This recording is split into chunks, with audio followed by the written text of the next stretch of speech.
1학년 과학 수업 시작합니다. 여러분, 오늘도 지난 시간처럼 우리 지난 시간에 배웠던 거 먼저 복습 한번 하고 나서 새로운 진도를 나갈게요. 교과서는 178, 179 페이지를 펴주면 됩니다. 교과서 178, 179. 자, 교과서 맨 위에를 보면 만화가 하나 있죠?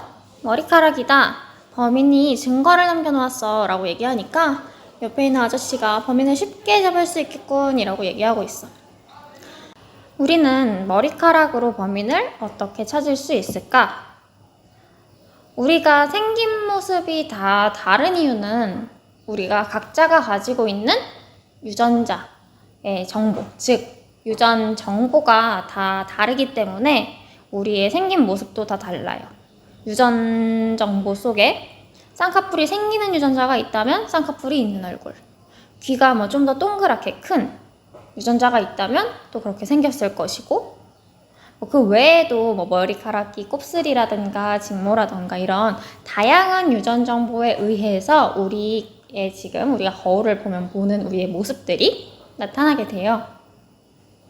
이 머리카락은 나의 신체의 일부고, 이 역시 머리카락 또한 세포로 이루어져 있는데 그 머리카락 속에 들어있는 세포를 분석하면, 조금 더 자세하게 얘기하면 머리카락의 세포 속에 들어있는 핵 속의 유전 정보를 우리가 알아낸다면 그 유전 정보와 똑같은 유전 정보를 가진 사람이 범인일 거 아니야. 예를 들어 혈액이 범죄자 후보가, 그러니까 범죄자로 지목된 사람이 4명이 있는데 A형, B형, AB형, O형 이렇게 4명이 다 있었어. 그랬는데 현장에서 발견된 혈액을 검사를 해보니까 B형이야. 그러면 범인은 이 B형, 이 사람이 되겠구나라고 우리가 지목할 수가 있겠지. 그 좁혀진 수사망 속에서 이러한 유전 정보를 갖고 있는 사람 인지 아닌지 각각 대조를 해보면 똑같은 사람, 이 사람이 범인이겠구나 이런 지목을 할 수 있겠죠. 즉 정리해서 써보면 사람마다 다 유전 정보는 다르단 말이야. 사람마다 가진 유전 정보는 다 달라. 그래서 우리 모두가 서로 다 다르게 생겼지. 사람마다 가진 유전 정보가 달라서 동일한 유전 정보를 가진 사람을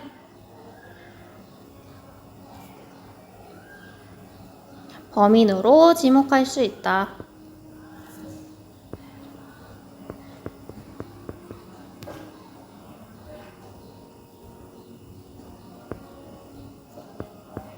라고 해주면 되겠죠? 사람마다 갖고 있는 유전 정보가 다르니까 발견된 그 머리카락 속의 유전 정보와 같은 사람이 범인이다 할 수 있겠죠?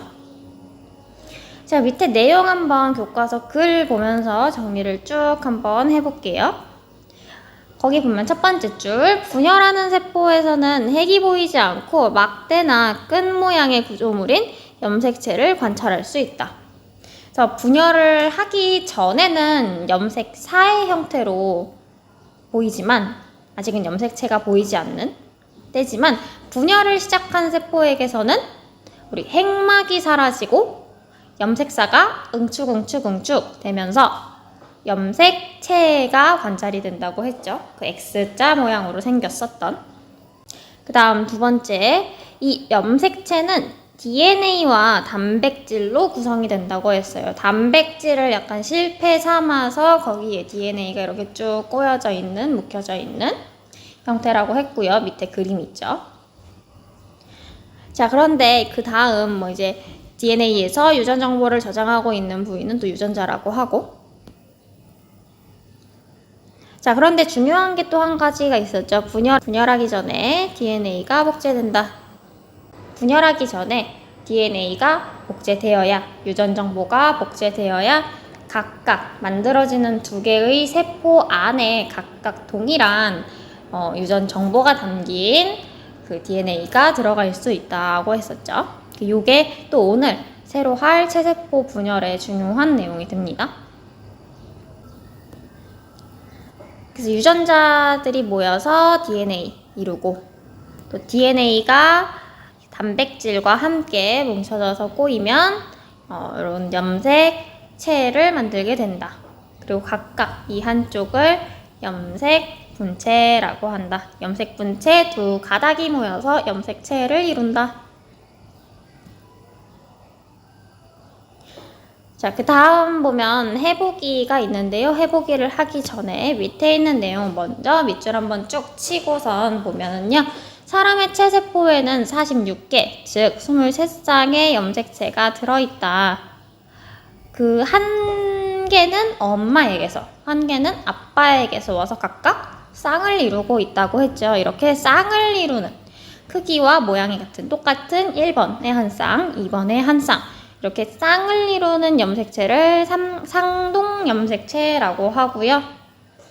사람이 가지는 23쌍의 염색체 중에 22쌍은 남녀에게 공통적으로 들어있는 상염색체라고 하고, 즉 나머지 한 쌍은 그 XX, XY, 이곳은 성염색체라고 한다. 그 옆에 그림을 보면 염색 분체 한 가닥 한 가닥이 모여서 염색체를 만들고, 염색 분체 두 가닥이 모여 염색체를 만들고, 염색체 두 개가 무조건이 아니고 크기도 같고 모양도 같고 한 이 쌍을 이루는 염색체를 묶어서 상동 염색체라고 부른다. 자, 그럼 위에 있는 해보기의 물음의 답을 한번 해볼게요. 거기 보면 첫 번째, 여자와 남자의 염색체 구성에서 공통점을 찾아 써보자 라고 했죠. 남자와 여자의 염색체의 공통점. 자, 뭐가 있을까? 첫 번째, 지금 보면은 1번에도 2개, 2번에 2개, 3번에 2개, 다 남녀 모두 한 번호당 2개의 염색체가 쌍을 이루고 있어요. 쌍을 이루고 있고, 또한 그 각각의 염색체는 각각 두 가닥의 염색 분체로 이루어져 있죠. 그래서 조 먼저 써볼게요. 첫 번째, 모든 염색체가 염색 분체로 이루어져 있고요.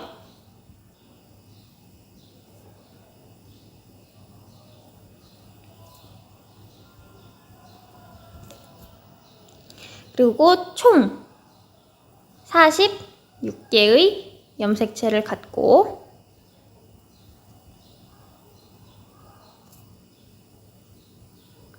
이 46개는 각각 서로 다른 1번부터 46번이 아니고 1번에 2개, 2번에 2개 각각 크기와 모양이 같은 염색체끼리 쌍을 이뤄서 총 23쌍으로 짝지을 수 있죠.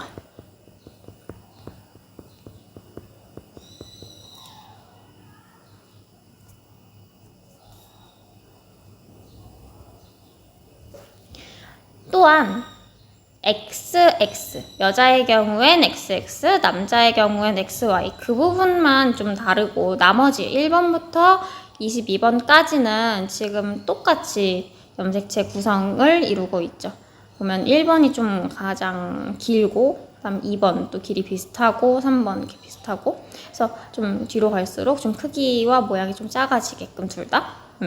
그래서 1번에서부터 22번까지의 염색체 구성이 같다. 남녀 공통으로 들어있는 염색체가 1번부터 22번까지죠. 이 염색체를 뭐라고 하냐면 상염색체라고 하지. 1번에서 22번까지의 염색체를 상염색체.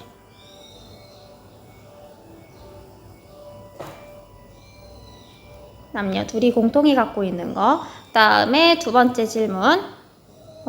번호 쓰면 2번, 이게 3번 공통점이 되겠지? 자, 다음 두 번째 질문. 여자와 남자의 염색체 구성에서 다른 점은 눈에 확 보이죠? 여자는 XX, 남자는 XY. 써주면 여자는 XX, 남자는 XY의 염색체를 갖는다. 요 차이점 XX, XY는 무슨 염색체? 성염색체라고 하죠. 성염색체가 다르다. 자, 그럼 밑에 있는 스스로 확인하기 문제를 풀어보면은요. 첫 번째, 분열하는 세포에서 관찰되는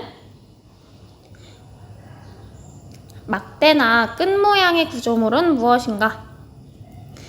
분열할 때 관찰되는 거, 염색체죠. 막대나 끈 모양의 염색체. 염색체를 구성하는 물질 중 염색체를 구성하는 건 DNA와 단백질인데 그중 생물의 특징을 결정하는 유전 정보를 저장하고 있는 건 DNA죠. 다음 마지막 상동염색체를 이루고 있는 염색체의 유전 정보는 서로 같을까 다를까 그렇게 생각한 까닭을 설명해보자. 위에 그림 한번 보고선 설명을 해보면 지금 여기 상동염색체가 있죠. 자, 여기 보면은 하나는 예를 들어서 앞에 게 엄마한테 왔다고 하면 다른 하나는 아빠한테 왔단 말이야. 엄마랑 아빠랑 똑같이 생겼어요? 다르게 생겼죠. 엄마에게서 엄마가 가진 유전 정보와 아빠가 가진 유전 정보 다르단 말이야. 다른 사람에게서 온 유전 정보는 당연히 다르겠지. 엄마 거랑 아빠 거랑은 다를 거란 말이야. 즉 상동 염색체를 이루고 있는 이 첫 번째 여기 있는 염색체와 여기 있는 이 두 염색체의 유전 정보는 서로 같다 다르다? 다르다. 왜? 하나는 엄마, 하나는 아빠에게서 온 것이므로. 엄마, 아빠, 나에게 각각 자신들의 유전 정보가 담긴 DNA를 나에게 주시는 거지. 그래서 복습은 여기까지 하고요. 그 다음은 노트나 종이나 준비를 해주세요. 체세포 분열 진도를 나갑니다.